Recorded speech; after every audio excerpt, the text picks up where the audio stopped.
Sir, ಈಗ 5 ಏನು ಭಾಗಗಳಾಗಿ ಮಾಡಿರ್ತಕ್ಕಂಥ ಬೆಂಗಳೂರು ಮಹಾನಗರ ಪಾಲಿಕೆ ಈಗ ಮತ್ತೆ 3 ಮಾಡಬೇಕು ಅಂತಕ್ಕಂಥ ಚರ್ಚೆಗಳು ನಡೀತಾ ಇದೆ. ಜೊತೆಗೆ ಸುಪ್ರೀಂ ಕೋರ್ಟ್ ಕೂಡ ನ್ಯಾಯಾಂಗ ವ್ಯವಸ್ಥೆ ಕೂಡ ಇದರಲ್ಲಿ ಇರ್ತಕ್ಕಂಥದ್ದು. ಸಂವಿಧಾನವನ್ನ ಬರೆದಿರ್ತಕ್ಕಂಥ ಅಂಬೇಡ್ಕರ್ ವಿರೋಧಿ ಚಟುವಟಿಕೆ ಏನು 72ರ ತಿದ್ದುಪಡಿ, 74ರ ತಿದ್ದುಪಡಿ ಎಲ್ಲ ಒಂದು ಕಡೆ ಸುಪ್ರೀಂ ಕೋರ್ಟ್ ಖಡಕ್ಕಾಗಿ ಆದೇಶ ಮಾಡುತ್ತಾ ಈ ವಿಷಯದಲ್ಲಿ 5 ಭಾಗ ಆಗಿರ್ತಕ್ಕಂಥ ಬೆಂಗಳೂರು 3 ಭಾಗ ಮಾಡತಕ್ಕಂಥ ಚಿಂತನೆ ಎಲ್ಲ ಒಂದು ಕಡೆ ಮುಂದೂಡ್ತಕ್ಕಂಥ ಚುನಾವಣೆ ಮುಂದೂಡ್ತಕ್ಕಂಥ ಕುಂಟು ನೆಪ ಇದು.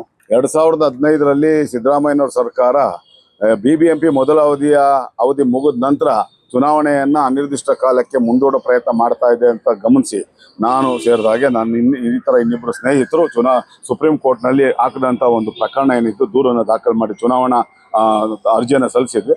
ಅದಕ್ಕೆ ಒಂದೇ ವಾರದಲ್ಲಿ ಆದೇಶ ಮಾಡಿತು 3 ತಿಂಗಳಲ್ಲಿ ಚುನಾವಣೆ ಮಾಡಬೇಕು ಅಂತ. ಆಗ ಪರಿಸ್ಥಿತಿ ಬೇರೆ, ಈಗಿನ ಪರಿಸ್ಥಿತಿ ಬೇರೆ. 3 ಪಾಲಿಕೆಗಳಲ್ಲ 2 ಪಾಲಿಕೆಗಳನ್ನ ಮಾಡಬೇಕು ಅಂತ. ಯಾಕೆ ಅಂತಂದ್ರೆ 9ನೇ ತಾರೀಕು ಏಪ್ರಿಲ್ 9ನೇ ತಾರೀಕು ನಡೆದಂತ ಸಂಪುಟ ಸಚಿವ ಸಭೆಯಲ್ಲಿ ಈ ವಿಷಯ ದೊಡ್ಡ ಮಟ್ಟಕ್ಕೆ ಚರ್ಚೆ ಆಗುತ್ತೆ. ಕಳೆದ ನವೆಂಬರ್ ತಿಂಗಳಲ್ಲಿ ನಾನು ಒಂದು ಬಹಿರಂಗ ಪತ್ರವನ್ನು ಮುಖ್ಯಮಂತ್ರಿಗಳಿಗೆ ಬರೆದು 5 ಪಾಲಿಕೆಗಳ ಪೈಕಿ 4 ಪಾಲಿಕೆಗಳು ಸಂಪೂರ್ಣವಾಗಿ 1 ವರ್ಷದೊಳಗೆ ದಿವಾಳಿ ಆಗತ್ತೆ ಅಂತ. ಯಾಕಂದ್ರೆ ಆರ್ಥಿಕ ಅಸಮಾನತೆ, ಸಾಮಾಜಿಕ ಸಮಸ್ಯೆಗಳು, ಧಾರ್ಮಿಕ ಸಮಸ್ಯೆಗಳು, ಪ್ರಾದೇಶಿಕ ಸಮಸ್ಯೆಗಳು ವ್ಯಾಪಕ ಪ್ರಮಾಣದಲ್ಲಿ ಹೆಚ್ಚಾಗತ್ತೆ. ಎಲ್ಲದಕ್ಕಿಂತಲೂ ಆರ್ಥಿಕ ಅಸಮಾನತೆ ಆಗತ್ತೆ. ಪಶ್ಚಿಮ ಪಾಲಿಕೆ, ದಕ್ಷಿಣ, ಕೇಂದ್ರ ಮತ್ತು ಉತ್ತರ ಪಾಲಿಕೆಗಳಿಗೆ ನಿರೀಕ್ಷಿತ ಪ್ರಮಾಣದಲ್ಲಿ ಆದಾಯ ಬರಕ್ಕೆ ಸಾಧ್ಯನೇ ಇಲ್ಲದೆ ಇರತಕ್ಕಂಥ ಸಂದರ್ಭದಲ್ಲಿ ಈ 4 ಪಾಲಿಕೆಗಳು 1 ವರ್ಷದಲ್ಲಿ ದಿವಾಳಿ ಆಗತ್ತೆ ಅಂತ ಹೇಳಿದ್ರೆ, ಈಗಾಗಲೇ ಪಶ್ಚಿಮ ನಗರ ಪಾಲಿಕೆ ಸಂಪೂರ್ಣವಾಗಿ ದಿವಾಳಿ ಅಂತ ತಲುಪಿದೆ. ಇನ್ನು 1.5 ತಿಂಗಳು 2 ತಿಂಗಳೊಳಗಾಗಿ ಕೇಂದ್ರ ಮತ್ತು ದಕ್ಷಿಣ ಪಾಲಿಕೆಗಳು ಕೂಡ ದಿವಾಳಿ ಹಂಚಿಗೆ ತಲುಪ್ತದೆ. ಯಾಕಂದ್ರೆ ಆರ್ಥಿಕ ಸ್ಥಿತಿ ಬಹಳ ಸಂಕಷ್ಟವಾಗಿರ್ತಕ್ಕಂಥದ್ದು.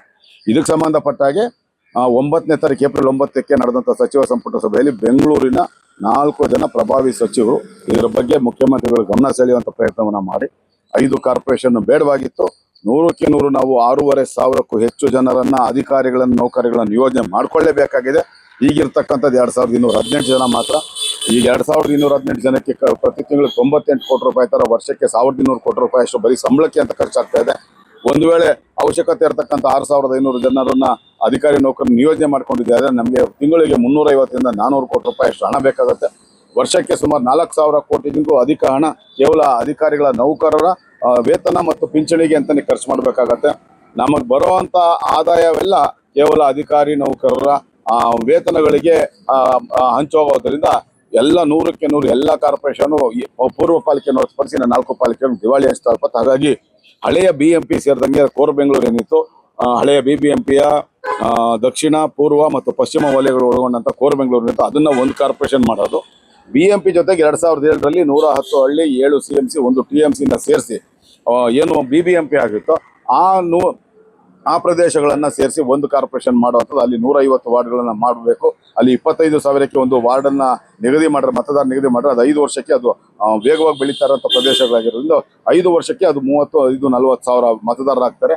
ಕೋರ್ ಬೆಂಗಳೂರು ಯಥಾಸ್ಥಿತಿ ಆಗೇ ಇರುತ್ತೆ ಅನ್ನೋ ಒಂದು ಮಾತನ್ನ ಅವ್ರು ಹೇಳ್ತಾರೆ. ಮುಖ್ಯಮಂತ್ರಿಗಳು ಕೂಡ ನೀವು ಹೇಳೋ ಸರಿ, ಅದು ಪರಿಶೀಲನೆ ಮಾಡೋಣ, ಬೆಂಗಳೂರಿನ ಶಾಸಕರನ್ನೆಲ್ಲ ಕರೆಸಿ ಅದ್ರ ಬಗ್ಗೆ ಚರ್ಚೆ ಮಾಡೋ ತೀರ್ಮಾನ ತಗೊಳ್ಳೋಣ ಮಾತು ಹೇಳಿದ್ರು. ಆದರೆ ಅಷ್ಟರಲ್ಲಿ ಚುನಾವಣಾ ಫಲಿತಾಂಶಗಳು ವ್ಯತ್ಯಾಸ ಆಯಿತು. ಅವರು 5 ರಾಜ್ಯಗಳ ಚುನಾವಣಾ ಫಲಿತಾಂಶಗಳು ವ್ಯತ್ಯಾಸ ಆಯಿತು. ಅದ್ರ ಜೊತೆಗೇನೆ ಸಿದ್ದರಾಮಯ್ಯ ಕುರ್ಚಿ ಯಾವುದೇ ಸಂದರ್ಭದಲ್ಲಿ ಮುರಿದು ಬೀಳುವಂಥ ಸಾಧ್ಯತೆ ಇರೋ ಹಿನ್ನೆಲೆಯಲ್ಲಿ ಆ ಚರ್ಚೆ ಕೂಡ ಇವಾಗ ತಾತ್ಕಾಲಿಕವಾಗಿ ಬ್ರೇಕ್ ಬಿದ್ದಿದೆ. ಆದರೆ ಅಂತಿಮವಾಗಿ 100ಕ್ಕೆ 100 ಈಗ ಆರ್ಥಿಕ ಅಸಮಾನತೆ ಕೇವಲ 5 ತಿಂಗಳಲ್ಲೇ ದೊಡ್ಡ ಮಟ್ಟಕ್ಕೆ ಬೃಹದಾಕಾರವಾಗಿ ಬೆಳೆದು ಪೂರ್ವ ಪಾಲಿಕೆಯನ್ನು ಹೊರತುಪಡಿಸಿ 4 ಪಾಲಿಕೆಗಳು ಈಗಾಗಲೇ ಬಹುತೇಕ ದಿವಾಳಿ ಹಂಚಕ್ಕೆ ತಲುಪಿರುವಂಥ ಹಿನ್ನೆಲೆಯಲ್ಲಿ 1 ವರ್ಷಕ್ಕೆ ಕನಿಷ್ಠ ಇವರು ರಾಜ್ಯ ಸರ್ಕಾರ, ಯಾವುದೇ ರಾಜ್ಯ ಸರ್ಕಾರ ಆಡಳಿತಕ್ಕೆ ಬಂದರೂ ಕೂಡ ಕನಿಷ್ಠ 20,000 ಕೋಟಿ ರೂಪಾಯಿಯಷ್ಟು ಬೃಹತ್ ಪ್ರಮಾಣದ ಅನುದಾನವನ್ನು ಈ 5 ಪಾಲಿಕೆಗಳ ಅಭಿವೃದ್ಧಿ ಕಾರ್ಯಗಳು ಬಿಡುಗಡೆ ಮಾಡುತ್ತೆ. ಆದರೆ ಸರ್ಕಾರ ಅಷ್ಟು ಬಿಡುಗಡೆ ಮಾಡ್ಲಿಕ್ಕೆ ಸಾಧ್ಯ ಇಲ್ಲ.